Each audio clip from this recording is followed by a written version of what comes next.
Hi, my name is Emma, and today I'm going to show you how to plant a Zebra Haworthia succulent. It's a type of aloe vera. I believe it's native to Africa, and it's got these cute little stripes on it, which is why it's called the zebra. Now, I have one of these plants upstairs in my room, and it's grown a lot since I brought it inside. These are usually not super happy in high heat. They like to and I already have one of these plants upstairs in my room. The reason I brought it inside and I don't leave it outside is because this is a plant that thrives better in lower temperatures. So I guess you could say it's a winter thriving plant, a cold hardy plant. But it can withstand higher temperatures as well because it is a type of aloe. I brought this little can planter that I made, and I'm going to be putting it in here so that I can take it upstairs and put it in my room as well. These do like bright indirect sunlight, so putting it near a window that gets a lot of sunlight will really make it happy. Just make sure to pull back the curtains in the morning, or if you don't have curtains, then you don't have to do anything else besides that. So to get started, because this is a plant that can survive for very long periods of time without water, I'm going to be using high draining soil, so it's much easier for water to go through. And you can get that in any brand. Basically find anything that says citrus, cactus, or succulent soil in a store and you're good to go. You can also make your own by taking potting soil and mixing it with pumice or other types of small rocks, or you can take like compost and mix it in with pumice and small rocks, because basically what you want to do is make it so that as little moisture is held as possible for an extended period of time. Like, you want moisture because you want your plant to get water, but you don't want it to be drowning in water. So let me go ahead and grab that. Now what we want to do is we want to put rocks in the bottom for drainage. Although I do make these with little drainage holes, which is important because we want it to drain properly. I do like to still put rocks at the bottom because I just like to be safe, just in case that it starts to pool or anything. So just a little bit of rocks at the bottom, if you can see that. And putting those in there will help in drainage. So you want the bottom to be almost completely covered, but not entirely covered. If you are planting with something that doesn't have holes on the bottom, you're going to want to fill it up a little bit higher, just so it has that extra drainage. Alright, so now to the soil.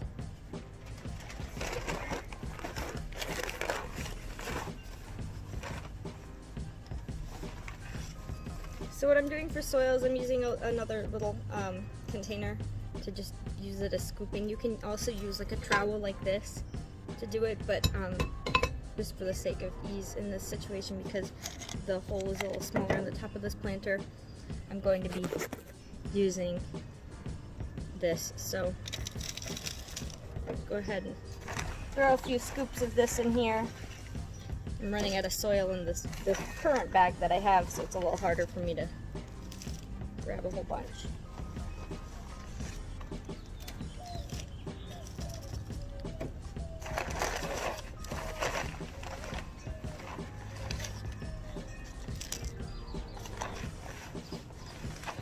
I hope y'all's day is going well so far.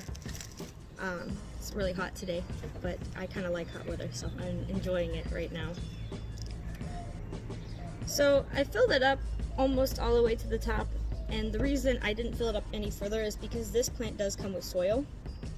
So I'm going to be removing it, and you can see that it has a little bit of root wrap going on, which means that the container that it was in, this one, was a little too small for it, and it will appreciate having something that lets it go to a lower depth and a slightly wider radius. So I'm going to break up the roots a little, just so that they can get acclimated, and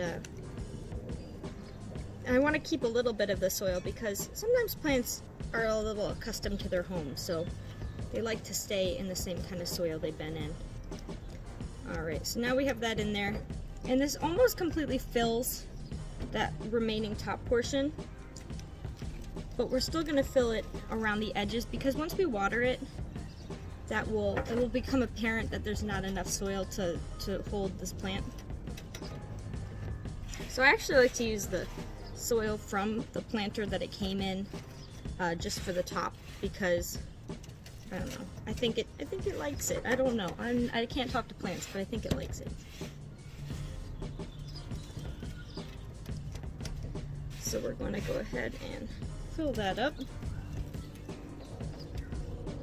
Alrighty. So here he is in his little planter. You can keep it this way. So you can keep your plant like this in the planter that we just put it in, and bring it inside, and it will work just fine. But I do warn that even in any climate you might get fruit flies, because they usually breed and live in the soil. So when you bring it in, then they will hatch and they'll make more babies in all the other plants that you have. So what I like to do to kind of help prevent that is to take more of these little rocks and put them around the plant on the top. And this also does another thing. This helps with aiding in moisture retention. So if you're worried that you live in a really dry climate like I do, this can be helpful, because the rocks can hold on to the water a little bit longer as well. So they help with drainage and they help with moisture. So I'm just gonna put these around the plant as best I can, because I want them to fill the edges as well, because I don't want the flies, if there are flies, to get down in the crevices. This is where like these really extra small rocks come in handy as well. So